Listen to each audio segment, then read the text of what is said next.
When the poll for most wanted remakes came out and Persona 3 was on top, that was a no-brainer. It brought Persona back from the dead, introduced mainstays, yeah, it's online for that. But the second most wanted, and this one may be a bit of a surprise, is Persona 2. I'm very glad over the past few years the reception and attention of Persona 1 and 2 has increased exponentially. With new art of them and English patch for the PSP remake of Eternal Punishment being released, we have everything that is to offer about Persona 2. Now, I'm not going to act like I'm surprised that Persona 2 isn't really talked about in the Persona community that often. It's very different structurally and partially gameplay-wise to the others, and it can cause a huge whiplash to those who jump from one game to another. It's like playing Free Houses as your first Fire Emblem game, and then jumping to something like Path of Radiance or any other Fire Emblem game with a straight point A to point B scenario. The gameplay is the same, you control units on a map and fight, but structurally-wise, it's very different. There's no time to chill and walk around, no calendar system, no teaching, no freely customizing units, no time pulse. Stuff like that builds up to slowly separate the two to the point where it's kind of uncomfortable jumping hoops like that, and I feel Persona has to have suffered that. It's a shame too, because I believe that Persona 2 really has one of the best stories in the entire Persona series. It just sucks that it's bound to be ignored due to the radical change from 2 to 3. Now what about Persona 1? Persona 2 is a really good game, and in the span of a few minutes, I'm gonna attempt to show you why. Disclaimer. While I am writing this video, I do not remember absolutely everything about this game, so I apologize for any errors I make. The only things I have my own Persona 2 experience are screenshots, and it is very difficult scanning through footage to find a reference that I make, along with the fact that Persona 2 hasn't been that well documented, so my apologies for any errors that I make. But anyway, I think when it comes to how Persona 1 and 2 are structured compared to the modern series, the story beats go from A to B immediately, which gives the former games a faster pace in my eyes. There's no doubt benefits going with the calendar approach, as it can expand game time and allow you to get more immersed to the game itself, along with all the other life simulation things you can do. I'm only saying this because the different story structure can sometimes alienate people and may interpret the story as too fast and forget things, like someone who speed reads Chainsaw Man. With that being said, let's start with Innocent Sin. Innocent Sin is such a fucking good subtitle, man. I'll be doing my best to avoid spoilers, but within the context of the game, it fits both the events and the theme of the story. Rumors become true is probably the first thing you hear about this game if you haven't played it before, and it's a good summary of the game, but I feel it's way more than that and shouldn't be simplified to a single phrase. It is true rumors becoming true are a huge part of the story, as it creates most of the events in the game and makes for an absolutely amazing twist in the story, but I think the main core of it revolves around the characters being affected by the rumors and those that spread it. Rumors are used both positively and negatively. Imagine someone spreading a rumor that this ramen store is actually a secret black market weapon store, or that aliens exist. There's a point in the story where a boss dies, and someone bursts in not knowing if he's dead and asks you, hey, where'd the boss go? Is he dead? And you have an actual choice of either saying, oh, he's alright, or nah, he's dead. And your answer will become a rumor thus becoming true. And later in the game, if you actually say he lives, he appears in the future scene, so nice job Atlas for a good gameplay story integration. Spreading rumors though is connected to the Innocent Sin subtitle in the way you cause harm you didn't mean to. Kids spread rumors all the time, and if there's one thing you should know about kids, is that they are as blunt as, so you can expect some of the things they might say to other kids and the like. It might not be intentionally harmful, but in the context of Persona 2, just simply bringing up the idea is enough to cause more damage. Imagine a group of kids seeing a loner and start making speculations on maybe about how they don't have any friends or that their parents must not love them if they're not much of a loner. You can already see the picture I'm sort of posing here. And on the flip side, you could be positive but still have harmful consequences. Imagine you're with a group of friends and there's one friend whose dad you don't know. Everyone else knows each other's dads and the like, but not that one friend. And so you guys start speculating, making rumors on what your friend's dad is like. You start making up things, maybe about his job, his physique, his attitude, and you talk about it so much that when you do eventually see your friend's dad, he's exactly like what you envisioned, but it's not what your friend sees anymore. That isn't his dad anymore. That's someone else you guys created. I may have said a bit too much, but anyway, enough with the themes, because sometimes that enough isn't able to carry a story. Let's talk about these characters. The one thing I love about this cast of characters is that it's a group that's already well established in terms of relationship.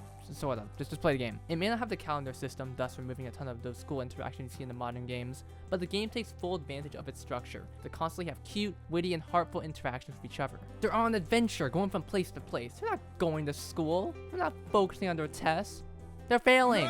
Every place you go, they have something to say, and when it gets to more dreadful situations, their bond strengthens even more. This group of characters individually go through a lot of stuff, and they all have sins they have to bear. The concepts of shadows are visually here, talk with your intrusive thoughts and your most regretful actions. They also take really low blows, and considering the established bonds with everyone, some of the stuff they say is actually evil. But it helps to further these characters and make them more complex. I would be an idiot to not mention Tatsuya though. I'm doing my best with no spoilers, but he may not talk much, but you get a somewhat understanding of who he is. He's kind of a loner. People think he's a bad boy, but he's chill and cares for the people he loves. He's one of the better signed protagonists in my eyes, as there's a little sprinkling of reasons why he acts the way he is, and with Eternal Punishment, which I'll talk about soon, it makes those reasons more clear. With that being said, Juno's best character. We're gonna talk about Eternal Punishment soon, but Man, the ending of Innocent Sin, and this twist especially, both twists actually, with one of them definitely being the reason for Innocent Sin, the game's ending is so fucked. Fuck you, Philemon! And it leaves on a bittersweet note, but with an amazing story.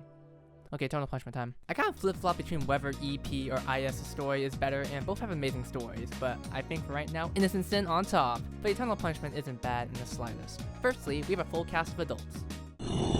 Okay, now we have a full cast of adults. One of the more apparent themes of Eternal Punishment is adulthood, and how those that are adults suffer from it along with those that are preparing to be one. This is a ragtag team of grown-ass people, with only two of them that know each other, and one of them tried killing the other in the beginning. These characters are not perfect. They bicker a lot, but it's due to the situation that they're in that they start to understand each other more. They've all fumbled with their deck of cards in the past, and it's up to them to accept the things they did and what they are. This is also seen in Tatsuya, who is undoubtedly one of the best characters in Eternal Punishment.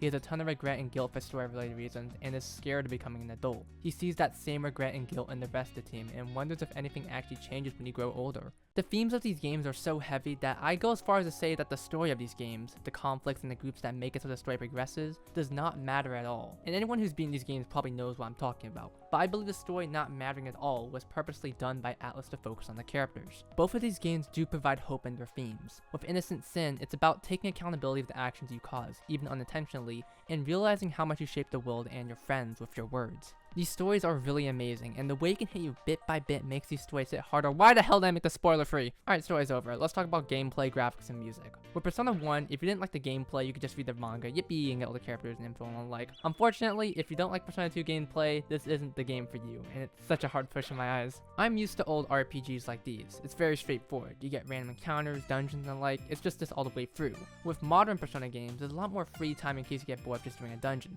and that can suffice for the entire game. Here though, this is all you're getting, and I may have praised the story, but within some of those story segments, sometimes the gameplays can be really long, but not bad. I like the gameplay, but it's just me.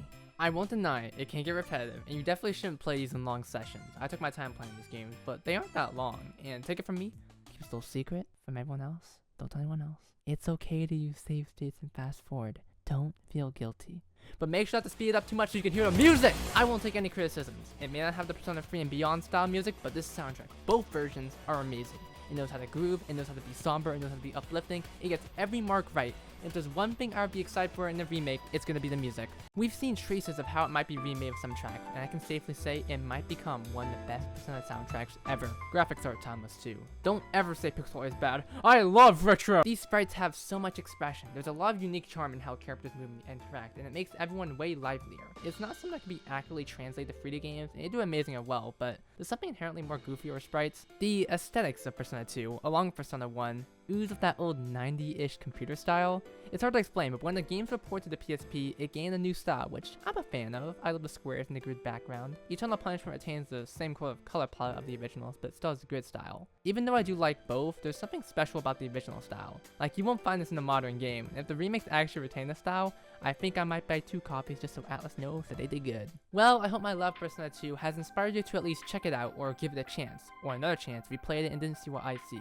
I can't deny that even though I love this game, it still has a bunch of outdated features, and the fact you can't really experience the story besides the game itself is really unfortunate.